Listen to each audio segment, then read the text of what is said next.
कह रहा था कि आप लोग कैसा सुनते हो। बहुत सारे लोग जो लोग रील बना रहे हो ना बाबू, इन रील बनाने वालों का क्या हाल होता है पता आपको? रील बनाने वालों का क्या हाल? लेनी थी जीत हमने मगर मात ले लिए, लेनी थी जीत हमने मगर मात ले लिए, कितने हसीन देखिए जज्बात ले लिए, दूल्हा बेचारा रील बनाने में रह गया, दुल्हन ने फिर पंडित जी के साथ ले लिया।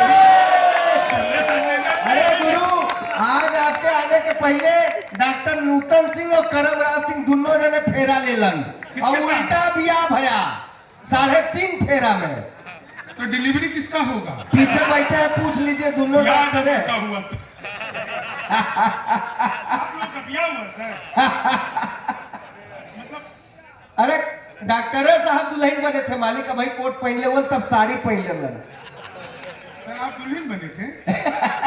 मैडम आपका मन नहीं हुआ कि इसको छोड़ के भाग जाए?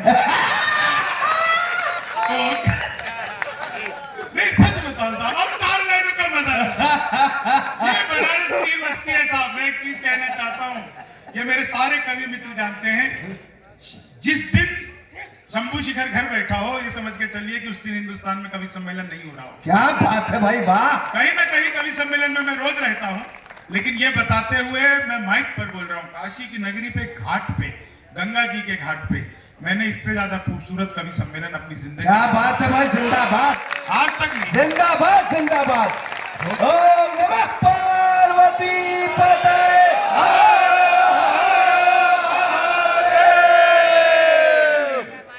क्या फेंके हो भाई? खाली बोतल नहीं फेंकते हैं बेटा। बच्चा है, कोई बात नहीं। हाँ, स्वागत। एक बच्चा सो गया, कवि सम्मेलन सफल हुआ।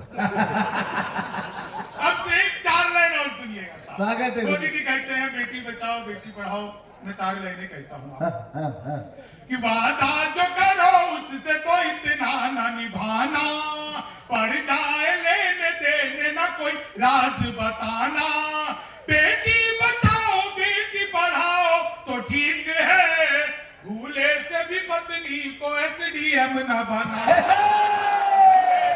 पत्नी को क्या बात है भाई, जिंदाबाद। को SDM ना बनाना।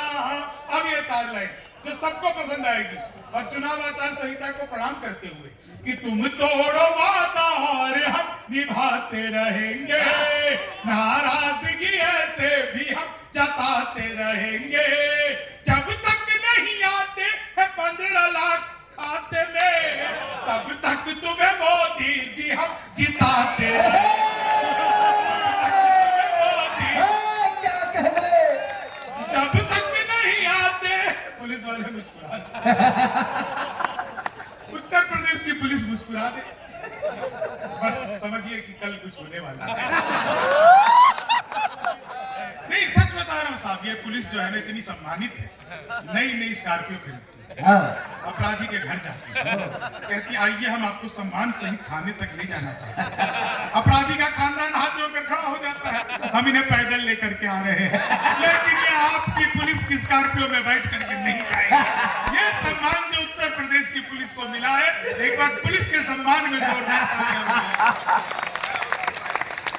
सच बता रहा हूँ, क्या करती है पुलिस आपको पता है? बीच में याद आ गया कि 2 में जमा 2 करके 4 भाग देती है, पानी में जैसे ये लगा के आग देती है, यूपी पुलिस की क्या बराबरी कर कोई, मुंह से आवाज करके गोली दाग देती है, मुंह से आवाज करके गोली दाग देती है।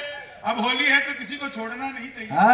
ख्वाबों में तेरे रंग कोई पिंक नहीं है, और पास तेरे अपनी कोई थिंक नहीं है, राहुल को लगी ठंड तो मोदी ने ये कहा, आधार से रजाई तेरी लिंक नहीं है, आधार से रजाई तेरी लिंक नहीं है, आधार से रजाई तेरी। अब सुनिएगा साहब, भगवान मेरा साथ आप यूं भी निभाना, किस्मत के खेल में मुझे ऐसे भी जिताना, सलमान के जैसे भले बीते ये जवानी, लेकिन बुढ़ापे में अनूप जलोटा लेकिन बुढ़ापे में अनूप जलोटा बनाना, चीनी को जमा करके फिर से गन्ना बनाना। यार राजा वैलन रंग में मैं तो अद्भुत ही कवि हूँ। क्लास में अध्यापक आए, बोले कौन बेवकूफ है, खड़ा हो जा। तो मैं खड़ा हूँ। बोले तुम बेवकूफ हो। मैंने कहा नहीं सर, आप अकेले खड़े अच्छे नहीं लगते। चीनी को जमा का संस्कृत का अध्यापक आ गए, बोले तमसो माँ ज्योतिर्गमय मैं इसका हिंदी में अनुवाद करो। मैंने किया, माँ तू सो जा, मैं ज्योति के पास जा रहा हूँ। चीनी को जमा कर।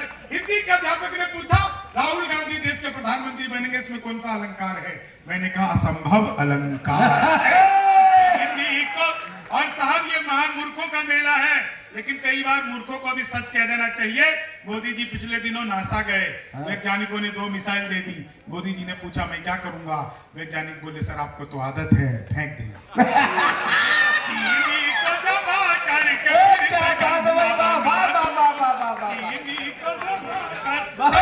आपको हिंदी के अध्यापक ने पूछ लिया लड़की में बड़ी की मात्रा आएगी कि छोटी? मैंने कहा पहले लड़की दिखाओ। लड़की बड़ी हुई तो बड़ी, छोटी हुई तो भी बड़ी, हमें तो लड़की देखने समझ। को जमा करके फिर से सच बता रहा। हिंदी के अध्यापक ने फिर पूछा, बोले आमंत्रण और निमंत्रण में क्या फर्क है? मैंने कहा जो निमंत्रण नीम के पेड़ के नीचे से दिया जाता है उसे निमंत्रण कहते हैं, जो आम के पेड़ के नीचे से दिया जाता है उसे आमंत्रण कहते हैं।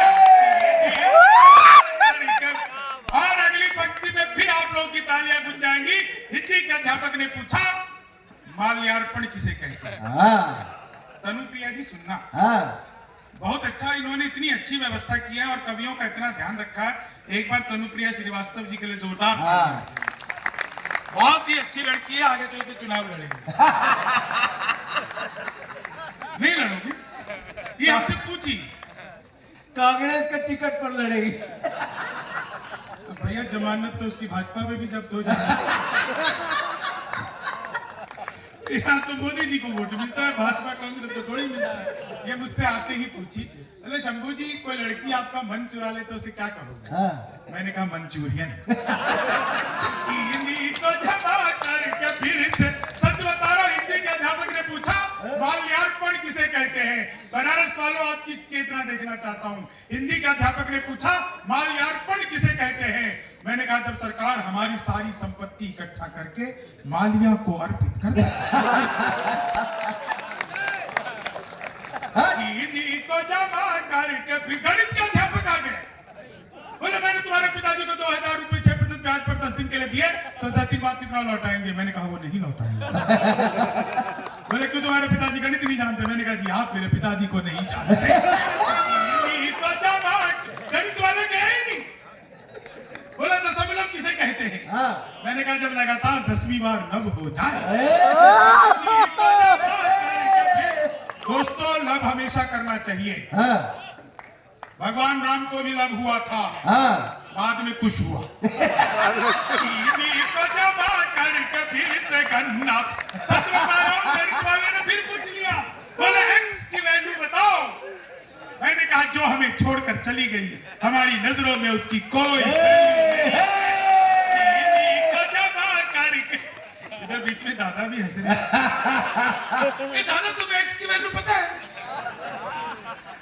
देख के लग रहा है डबल एक्स की भी पता होगा। मैं सच बता रहा हूं दोस्तों, आप लोग जिस आनंद मौज मस्ती के साथ सुन रहे हो, एक हार्ट हॉस्पिटल के बाहर एक शेर हम सब कवियों ने पढ़ा है। ये नहीं आपने भी सुना होगा। हॉस्पिटलवा ये नहीं करा लो मेगा, वही में लिखवाइले हुआ। हाँ, इसी ओमेगा में लिखवाया रहे कि खोल लेते दिल अगर हंस बोल कर यारों के साथ, तो हमें ना खोलना पड़ता यूं औजारों के साथ। गजब, क्या बात, लाजवाब। कल एक व्यक्ति ने प्रश्न किया कि दुनिया में सबसे ज्यादा अमीर कौन है? मैंने कहा आज की तारीख में दुनिया में सबसे ज्यादा अमीर वही है जो अपने लिए हंसने के लिए समय निकाल लेता। वाह भाई वाह, बहुत अद्भुत अद्भुत, बहुत अच्छे, बहुत। चीनी को जमा करके। महिलाओं को फिर प्रणाम करता हूँ, इनको प्रणाम कर लेना, जितनी बार मन करे उतनी बार प्रणाम। सही बात है। मैं ट्रेन में आ रहा था, बीच वाली बर्थ पर सो रहा था, ऊपर पे 30-40, नीचे पे 80-90। तो 30-40 ने 80-90 से पूछा, बोली बहन तेरी उम्र क्या है? 80-90 बोली 38-40। अब उसने उससे पूछ लिया तेरी क्या है? बोली 18-20। मैं तो बीच के बर्थ से धड़ाम से नीचे गिरा। बोली भाई साहब क्या कर रहे हो? मैंने कहा जी पैदा होने की कोशिश। चीनी को जमा करके फिर से गन्ना बना दूं।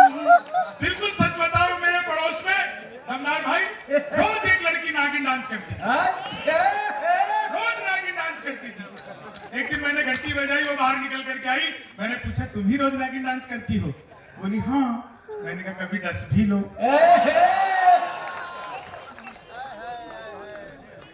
आज देखिए प्रसाद देके गए हैं, ये बहुत बड़ी बात है। धन्यवाद। बहुत बढ़िया, बहुत अच्छा। ये आंजन और सुरमा मेरे पर दिखेगा। काजल देगा मुझे। तब क्या फायदा, वो तो ऐसे ही लगा है। नहीं, बनारस में जो मिल जाए वो भगवान का आशीर्वाद। वाह, ये ऐसी जगह है जहाँ लोग मरने के लिए आते हैं साहब। नहीं कोई बात नहीं, फिर हम कह रहे मणिकर्णिका बगले में है। तो तुम मरो, यही रहते हो। इतने दिन से काहे नहीं मरे? बताओ, एक दिन के लिए हमें बुला रहे, चाहता हम मर जाए। बेटा अभी लिफाफा नहीं दिया तो सोच रहे किससे पहले निपटते जाए।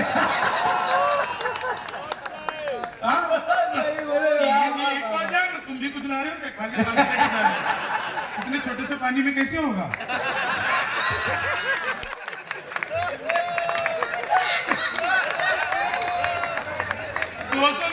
पानी ऐसा पकड़ के जा। चीनी को जब मजा आ रहा आप लोगों को, ये जो मजा आ रहा है ना, यही भगवान भोलेनाथ का आशीर्वाद है जो आप सबके चेहरे पर है, क्योंकि हास्य के देवता सिर्फ और सिर्फ बाबा भोलेनाथ है। तो आप सबको आशीर्वाद दे रहे हैं। एक बार सब मेरे साथ जयकारा लगाइए। ओम पार्वती पते हर हर महादेव। चीनी को जमा कर, वो तो वही अटका हुआ है। सच बता रहा हूं, अंग्रेजी का अध्यापक आ गए, बोले खूबसूरत लड़की को अंग्रेजी में क्या कहते हैं? मैंने कहा आई लव यू। जितनी आती उतनी में काम खत्म। चीनी को जमा, मैं बिल्कुल बता रहा हूं आपको, सच्ची घटना। वो आ गया फिर से विज्ञान का अध्यापक, बोला बच्चे का पैदा होना सोशियोलॉजी का टॉपिक है कि बायोलॉजी का? मैंने कहा बच्चे का चेहरा मोहरा माता पिता पे गया हो तो बायोलॉजी का। चीनी को जमा करके बड़ा बारीक है यार, बड़ी देर से समझ रहा है। जोरदार ताली बजाइए, क्या बात है। उनको समझ आ गई, ये सोच रहे अपना वाला क्या है। ये लोग तो खुद रात को 12-12 बजे तक कभी सम्मेलन सुनते हैं। क्या हंस रहे साहब आप लोग? एक व्यक्ति के चेहरे पर जो मुस्कान है ना, यही ध्यान है, यही तुरिया अवस्था है जिसके लिए बड़े बड़े साधक सालों साल तपस्या करते हैं, जो अभी आप सब प्राप्त हैं। उसी अवस्था को प्राप्त है जिसके लिए लोग चाहते हैं कि आइए 2 पल के लिए कहीं हम ऐसी जगह चले जहाँ पे सब खत्म हो जाए। तो आपके चेहरे पर अभी जो उदासी है वो खत्म हो गई है। लाइनें सुनिएगा, स्वागत है। मैंने तो अखबार में विज्ञापन देखा, लिखा था घर बैठे मिठाई मंगवाओ। मैंने कहा घर बैठे मिठाई मंगवाओ, ये कैसे मिठाई मंगवाओ? पिज्जा बर्गर तो मंगाया, कोई मिठाई पहली बार सुनी। हम बिहारी आदमी, हमने कहा ट्राई करो। बिहारी हमेशा ट्राई करता है, लालू जी भी करते थे, 10 बच्चे हो गए, तो बिहारी आदमी हमेशा ट्राई करता है। तो मैंने कहा कि घर बैठे मिठाई मंगवाओ, कैसे मंगवाएंगे? तो मैंने अखबार में दिए हुए नंबर पर कॉल किया, उधर से कंप्यूटर में रिकॉर्डेड आवाज आने लग गई। बोले नमस्कार अग्रवाल स्वीट कॉर्नर में आपका हार्दिक स्वागत है। मिठाई लेने के लिए 1 दवाइए, चाट पापड़ी के लिए 2 दवाइए, गजक नमकीन के लिए 3, गोलगप्पों के लिए 4। मैंने कहा अरे आप सब कुछ एक ही दुकान पे मिलती भी आजकल, मुझे मिठाई चाहिए थी। मैंने 1 दवा दिया और फिर शुरू हो गए। लड्डू लेने के लिए 1 दवाइए, बर्फी लेने के लिए 2 दवाइए, जलेबी लेने के लिए 3 दवाइए, रसगुल्ला लेने के लिए 4। मुझे लड्डू चाहिए था, मैंने 1 दवा दिया। बेसन के लड्डू लेने के लिए 1 दवाई, मोतीचूर के लड्डू लेने के लिए 2 दवाई, गोंद के लड्डू लेने के लिए 3, तिल के लड्डू के लिए 4। मुझे बेसन का चाहिए था, मैंने 1 दवा दिया। 1 किलो लेने के लिए 1 दवाई, 2 किलो लेने के लिए 2 दवाई, 3 किलो के लिए 3 दवाई, 100 किलो के लिए 4। 1 दवाना था, गलती से 4 दवा। मैंने वही क्या जो आप लोग करते, तुरंत ही फोन काट दिया। 1 मिनट बाद कॉल आ गई उनकी, बोले नमस्कार हम अग्रवाल स्वीट कॉर्नर से बोल रहे हैं, आपके यहाँ से 100 किलो बेसन के लड्डू का ऑर्डर आया है, मिठाई किस पते पर भिजवानी है? मैंने सोचा यार ये तो फंस गए। लेकिन बिहारी आदमी फंसता नहीं, हाँ? फंसाता भी नहीं है, बीच का रास्ता निकालता है। बोले जल्दी बताइए आपके यहाँ से 100 किलो बेसन के लड्डू का ऑर्डर है, मिठाई किस पते पर भिजवानी है। मैंने कहा देखो भैया, ये फोन किसने किया मुझे तो पता ही नहीं। घर में हम 9 भाई हैं, सबसे बड़े वाले से बात करने के लिए एक, छोटे से बात करने के लिए 2 दवाइयां, और जब तक असली वाला ना मिल जाए तब तक दबाते जाइए, दबाते जाइए, दबाते जाइए। आप लोग तालियां बजाते जाइए, बजाते क्या कहने भाई, वाह वाह वाह वाह लग गया था मैं। वाह भाई, वाह वाह वाह वाह वाह वाह वाह। क्या बढ़िया आप लोग सुन रहे हैं। मित्र मिले हम 4, एक बोला सुन यार, जोश के बिना तो ये जवानी सुनी सुनी है। दूजा बोला जोश से ही काम चलता नहीं है, हौसला जो ना हो तो रवानी सुनी सुनी है। वाह। तीजा बोला मैं तो बस एक बात मानता हूँ, प्यार के बिना सभी कहानी सुनी सुनी है। मैंने कहा प्यार जोश हौसला सही है, पर हंसी ना हो तो ये जिंदगानी। है क्या कहने, वाह आंधियां गमों की जब तेज चलने लगे तो दोस्तों के बीच में ठहाके मार हंसना। वाह रास्ते सफलता के बंद जब होने लगे, मंजिलों को देख देख लगातार हंसना। वाह। अपने पराये जब रूठ जाए तुझसे तो खुद से लिपट कर बार बार हंसना। और बात मेरी एक गांठ बांध रख ले तू प्यारे, सैकड़ों दुखों की दवा एक बार हंसना। सैकड़ों दुखों की दवा भाई, एक बार वाह। हंसना। आइए आप लोगों के बीच में अंतिम 4 लाइनें सुनाता हूँ, स्वागत। और आप लोगों से विदा चाहता हूँ, क्योंकि कार्यक्रम का समय निर्धारित है, वो हर साल का निर्धारित है। बनारस की परंपरा कभी टूटी नहीं है, इसलिए मैं भी उसके समय का पालन करूंगा। 4 अंतिम लाइनें सुनिए, बहुत अच्छा लगा मुझे, और आदरणीय मैं सांड दादा को बहुत बहुत धन्यवाद देता हूँ। और वो शतायु तो है ही, मैं एक चीज कहना चाहता हूँ सांड दादा, आप लगभग 100 साल में पूरे होके मुझे सम्मानित कर रहे हैं, बदला चुकाया जाता है दोस्तों। जब मैं 100 साल का होऊंगा तो मैं आपको सम्मानित करूंगा, और आपको ऐसे ही रहना पड़ेगा। नमः पार्वती पतये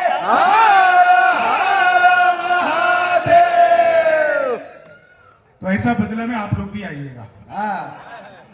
जीवन में सबसे बड़ा जीवन यही है जो अपनों के साथ जी लिया जाए।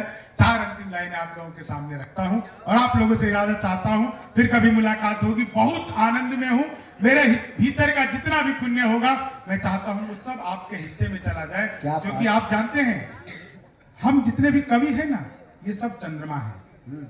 आप जितने लोग हो ना, सूर्य हो। हमारी कोई औकात नहीं है जब तक कि सूर्य की रोशनी चंद्रमा को नहीं मिलती, तब तक वो चमकता ही नहीं है।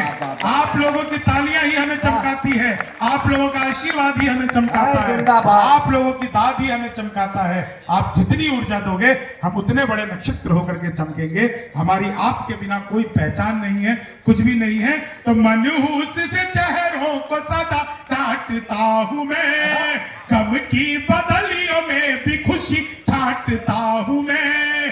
भाता नहीं मुझको कोई चेहरा उदास सा, बस इसलिए ही सबको हंसी बांटता हूं मैं, बस इसलिए ही सबको हंसी। आप सबका बहुत बहुत आभार, बहुत बहुत धन्यवाद।